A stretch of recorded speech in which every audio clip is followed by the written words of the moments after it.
여러분 안녕하십니까? 오늘도 즐거운 성경 공부 시간입니다. 지난 7과에서는 죄란 무엇인가, 죄에 대한 얘기를 했어요. 그러면 이제 오늘 8과는 죄를 지었으니까 어떤 결과가 나타나겠죠? 그 죄에 대한 결과에 대한 이야기입니다. 그래서 8과는 죄에 빠진 인간들이 그럼 어떤 상태에 빠지게 됐는가라는 것을 다루게 됩니다. 웨스트민스터 신앙고백 다이어리 문답으로는 문제 27번, 28번, 29번에 해당하는 이야기입니다.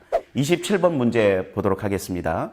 타락으로 말미암아 인류가 빠지게 된 비참한 상태는 무엇인가? 라고 질문하고 있고요. 답은 타락은 인류로 하여금 하나님과 교제할 수 있는 길을 상실하게 하였으며 영원한 저주를 초래하였다. 그 결과 우리는 이 세상에서와 다가올 세상에서 벌을 받아 마땅한 존재가 되었다. 라고 기록하고 있습니다. 무시무시한 결과입니다. 죄의 결과는 이렇게 무서운 거예요.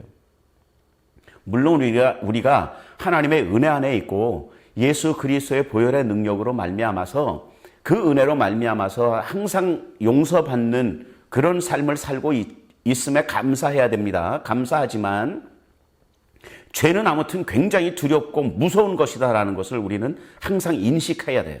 죄를 너무 가볍게 항상 용서받을 수 있으니까 라고 너무 가볍게 생각할 수 있는 문제가 아니라는 거예요. 인류가 첫 번째 그 사람이었던 아담 한 사람의 그 범죄함으로 인해서 이 무서운 결과가 초래됐다라는 거예요. 여러분 한번 그 답을 다시 한번 보시기 바랍니다. 얼마나 무서운 일인지. 타락은 인류로 하여금 하나님과 교제할 수 있는 일을 완전히 상실하게 됐어요. 하나님과 교제해야, 하나님과 이렇게 연결이 되어 있어야 우리는 의로운 사람이 되는 건데, 그 하나님과의 관계가 깨져버렸어요. 깨져버린 그 저주는 영원한 저주가 되어버린 겁니다. 영원하다라는 것은 끝이 없다라는 거예요. 언젠가 다시 회복되어지고 이런 것이 아닙니다. 영원한 저주 가운데 빠져버린 거예요.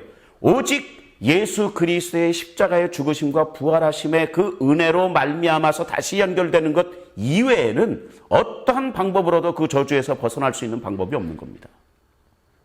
결론은 그래요. 그러나 아무튼 이 죄에 대한 이 결과가 이토록 무서운 거다라는 것이요.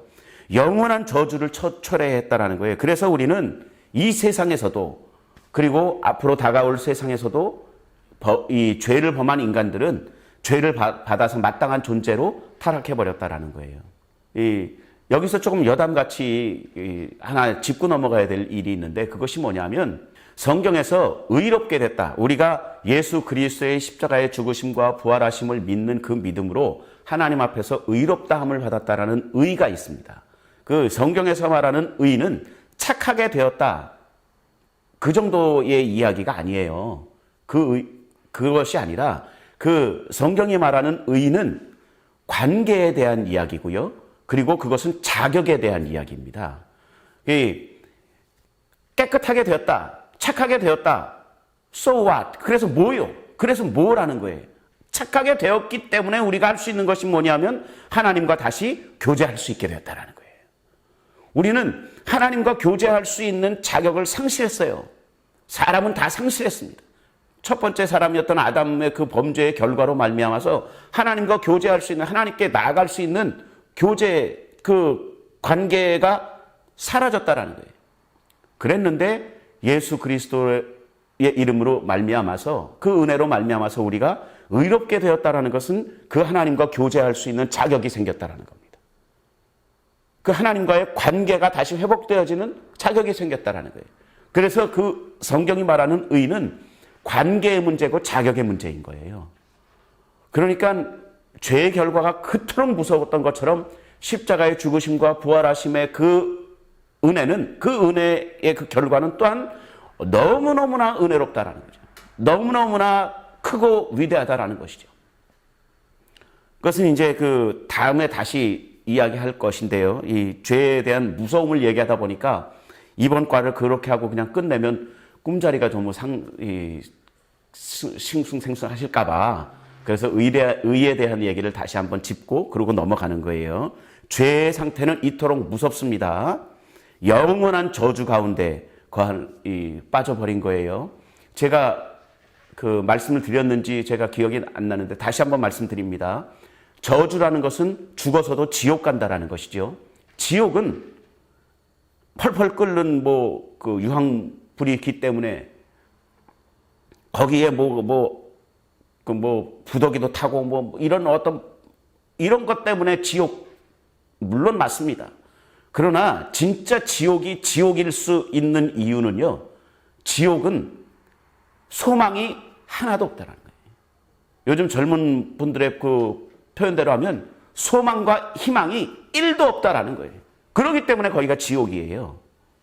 만약에 지옥인데 하나님이 그 어떤 법을 다시 한번 세우셔가지고 내가 100억 년에 한 번씩 100억 년마다 한 번씩 지옥에서 천국으로 옮길 수 있는 기회를 주겠다. 만약에 하나님이 그러셨다면 그 지옥은 지옥이 아닙니다. 왜냐하면 100억 년만 기다리면 되는데 영원이라는 시간 속에서 100억 년은요 아무것도 아니거든요. 눈 깜빡할 사이가 마찬가지예요. 내가 여기서 100억 년만 버티면 영원한 삶 가운데서 100억 년만 버티면 내가 천국으로 옮겨갈 수 있다. 그런 소망이 생기면 거긴 지옥이 아닙니다. 그런데 그런 소망이 1도 없다라는 거예요. 하나도 없다라는 거예요. 완전히 없다라는 거예요. 그러니까 거기가 지옥인 거예요. 죄의 결과가 이렇게 무섭다라는 것이죠. 28번은 이 세상에서 받는 죄의 형벌은 무엇인가? 제가 아까 말씀드렸죠. 죄의 결과로 인해서 이 세상에서도 그 죄의 결과를 받게 되고 내생에서도 죄의 결과를 받게 된다. 답, 이 세상에서 받는 죄의 형벌은 먼저 내적인 것으로 모든 두려움과 탐욕에 의한 열등감이고 외적인 것으로는 우리 때문에 피조물들에게 내린 하나님의 저주와 또 영육의 죽음 그 자체와 함께 그 밖의 모든 질병들이다. 이렇게 이 답을 내리고 있습니다. 이 내적으로는 두려움이 생겼어요. 우리 사람들에게는 뭔지 모르는 두려움이 있습니다. 항상 두려움이 있어요. 그리고 열등감이 있어요. 제가 그 미국에서 공부를 할 때 그 치유 과정에 대해서 이제 공부를 한 적이 있었는데 그때 그런 이야기를 한 적이 있습니다. 예, 교만이라는 것과 이렇게 추 있죠. 이렇게 무슨 예전엔 그렇게 했거든요. 이렇게 담벼락을 쌓거나 이렇게 벽을 쌓을 때 지금은 이렇게 기계를 딱 하면 이렇게 레이저 같이 이렇게 줄이 쫙 거져 있어서 거기에 맞춰서 이렇게 쌓고 이러는데 예전에는 어른들이 이렇게 벽을 쌓을 때 실로 이렇게 그 천장에다 매달아 놓고 추를 밑에다 이렇게 내려놓고 그 줄에 맞춰서 이렇게 쭉 담벼락도 쌓고 이렇게 했던 것을 제가 어렸을 때 본 기억이 나거든요. 근데 그 추를 이만큼 잡았다가 이렇게 놓으면 그 추가 왔다 갔다 하겠죠. 왔다 갔다 하면 시계추처럼 이렇게 왔다 갔다 합니다. 그런데 이렇게 올라가는 것, 정중앙에서 이렇게 벗어나는 것을 다 죄라고 얘기를 했을 때 이쪽으로 벗어나는 것이 열등의식이면 열등의식에서 놓으면 딱 여기서 쓰는 게 아니잖아요. 여기 올라왔던 것만큼 이만큼 다시 올라갑니다. 이게 물리학에서 나오는 얘기죠. 예. 이만큼 올려서 45도를 올려서 놓으면 이쪽에서 45도까지 올라가는 거예요. 이렇게 쭉 올라가요. 왔다 갔다. 열등의식의 다른 말은 교만입니다. 그렇게 배웠는데 저는 그 말에 굉장히 공감하고요. 동의합니다. 교만도 열등의식의 표현이고요. 열등의식도 교만의 한 표현입니다. 다른 표현입니다. 이 많은 사람들이 자기를 믿어야지 이렇게 얘기하는 모든 교만들이 다 열등의식에서 나오는 거고요. 두려움에서 나오는 거예요. 그것이 뭐냐면 죄의 이 땅에서 누리는 이 땅에서 받아야 되는 죄의 형벌의 결과라는 것이죠. 그것이 내적인 그 형벌의 결과고요. 외적으로는 하나님이 아담에게 직접적으로 그 저주하셨던 것처럼 네 이마에 땀이 흘러야 네가 먹고 살 거야. 이전까지 아담은요. 그 타락 전까지는 아무 일 하지 않았어요. 당시에 하나님이 동물들을 이렇게 이끌어 나오면 얘는 코끼리, 얘는 강아지 이렇게 부르면 그냥 그게 그 동물들의 이름이 되었습니다. 근데 굳이 그걸 노동이라고 얘기를 하면 이 아담은 그거 이외에는 한 일이 없어요. 아담에게 가장 중요한 일은 하나님과의 교제였거든요. 그래서 아무 노동을 하지 아니하고 그냥 풍족하게 먹고 살았어요. 풍족하게 먹고 살았었는데 타락 이후에 하나님이 아담에게 내리셨던 외적인 이 저주가 바로 이 땅이 이제는 너에게 먹을 것을 그냥 주지 않을 거야. 네가 이마에 땀이 흘러야 내가 먹고 살 것이다. 라고 하나님이 이 아담에게 저주를 하셨어요. 그 저주가 우리가 지금도 누리고 있는 저주입니다. 정말 힘들게 애쓰고 힘들게 일을 해야 먹고 살 수 있게 되는 거예요. 그것이 죄의 결과로 말미암아서 있는 우리의 형벌입니다. 제가 참 이 자연을 통해서 하나님의 하나님의 뜻을 볼 때가 많은데요. 제가 이렇게 어떤 관리하던 밭이 하나 있었었는데 그 밭을 보면 제가 한 번도 잡초 씨를 사다가 잡초를 뿌린 적이 한 번도 없어요. 한 번도 없고요. 잡초를 다 뽑아낸 적은 있습니다. 싹 다 뽑아내고 이 제초제를 제가 이렇게 생겼어도 제가 도시 사람이거든요. 저는 도시에서 저희 가문이 다 도시에서 제가 도시 사람입니다. 지금 홍천 살고 있지만 근데 제가 여기 와서 홍천에 와서 이제 뭐 제초제도 뿌려보고 막 이렇게 하면서 근데요. 제초제를 원래 사용하라는 것보다 이 농도를 훨씬 세게 해서 제초제를 뿌렸습니다. 자주 치는 게 귀찮으니까.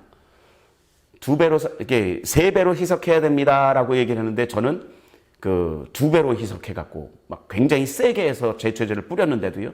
제초제를 뿌리고 나서 얼마 있다가 보면 또 이 잡초가 스물스물 올라와요. 잡초는 뿌리지도 않고 가꿔주지도 않는데도 잘 자랍니다. 한 달만 그대로 두면 과장 조금 보태서 제 키만큼 올라옵니다. 그런데요, 진짜로 우리가 먹고 살아야 되는 상추를 심거나, 깻잎을 심거나, 깨를 심거나, 옥수수를 심거나, 이런 거는 정말 잘 가꾸지 않으면 얘들이 열리질 않아요. 다 벌레 먹고 다 못 쓰게 되고 이렇게 됩니다. 이것이 죄의 형벌에 대한 이야기입니다. 사람도 마찬가지예요. 사람도요, 필요한 것은 정말 힘들고 애써서 가르쳐 줘야 됩니다. 그러니까 막 영어도 학원 가서 가르치고 학교 가는 것만으로 부족하니까 학원 가르치고 막 과외 1:1 과외도 붙여주고 막 수학도 그렇게 해야 되고 윤리도 그렇게 해야 되고 국어도 그렇게 해야 되고 실제 얘한테 필요한 과목들은 그렇게 해도 따라갈지 말지예요. 그런데요, 한 번도 안 가르쳤는데 과외 선생 한 번도 안 붙이고 학원 한 번도 안 가르쳤는데도 거짓말은 잘합니다. 안 가르쳐줘도 잘해요. 사람도 그래요. 진짜 필요한 것은 정말 애쓰고 힘써서 가르쳐도 잘 안 되는데 안 해도 되는 것들은 굉장히 쉽게 터득하고 쉽게 배워갑니다. 이것이 죄의 형벌의 결과입니다. 그 모든 것들을 보면 우리가 이 땅에 사는 날 동안에 받아야 되는 죄의 형벌인 것이죠. 29번은 앞으로 올 세상에서의 죄의 형벌은 무엇입니까? 그것은 간단합니다. 영원한 지옥의 형벌이다. 이거예요. 하나님과의 분리는 영원한 지옥으로의 형벌입니다. 이것이 우리가 다가올 세상에서 당해야 되는 믿지 않는 하나님의 은혜 밖에 있는 죄된 인간들이 받아야 되는 죄의 형벌입니다. 아까 말씀드렸던 것처럼 지옥의 형벌은 아주 무시무시한 형벌입니다. 그 형벌을 벗어날 수 있는 것은 오직 예수 그리스도를 나의 구주로 믿고 의지하고 그것을 말로 시인하고 그 하나님의 뜻대로 살기로 작정하고 그 마음대로 작정대로 살아가는 것, 이것이 그 모든 죄악의 결과로부터 자유할 수 있는 유일한 길입니다. 오늘 여기서 마치도록 하겠습니다.